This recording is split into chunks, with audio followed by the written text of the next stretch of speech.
घना अंधेरा था। रात के तीसरे पहर की ठंडी हवा पेड़ों की टहनियों को ऐसे हिला रही थी जैसे कोई अदृश्य शक्ति उन्हें नचा रही हो।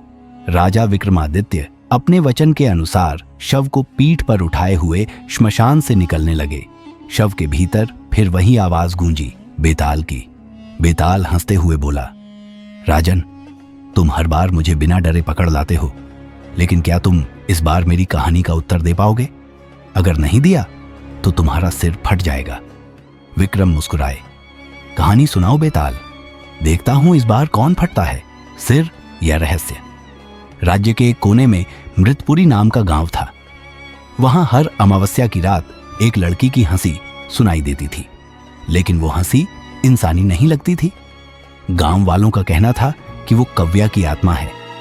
5 साल पहले कव्या की शादी से ठीक पहले उसकी रहस्यमयी मौत हो गई थी। कहा जाता है जिसने भी उसकी हंसी सुनी वो सुबह तक जीवित नहीं रहा। एक दिन एक युवा तांत्रिक उस गांव में पहुंचा। उसने कहा, मैं उस आत्मा को मुक्त करूंगा। वो रात को उस पुराने कुएं के पास पहुंचा जहां कव्या का शव मिला था। हवा ठंडी थी, आसमान में बादल काले हो चुके थे। तभी कुएं से एक मीठी लेकिन डरावनी हंसी आई। तू मुझे मुक्त करेगा, पहले खुद को बचा ले। वो हंसी धीरे धीरे रोने की आवाज में बदल गई। कुएं से एक सफेद कपड़ों में लड़की निकली, चेहरा आधा जला हुआ, आंखें खून जैसी लाल। तांत्रिक ने मंत्र पढ़ने शुरू किए, लेकिन कव्या की आत्मा ने उसकी गर्दन पकड़ ली और बोली, मेरी मौत का कारण वही था जिसने मुझे धोखा दिया। अचानक बेताल ने विक्रम को टोका, राजन, बताओ कव्या किससे बदला लेना चाहती थी? तांत्रिक से, गांव वालों से या अपने मंगेतर से?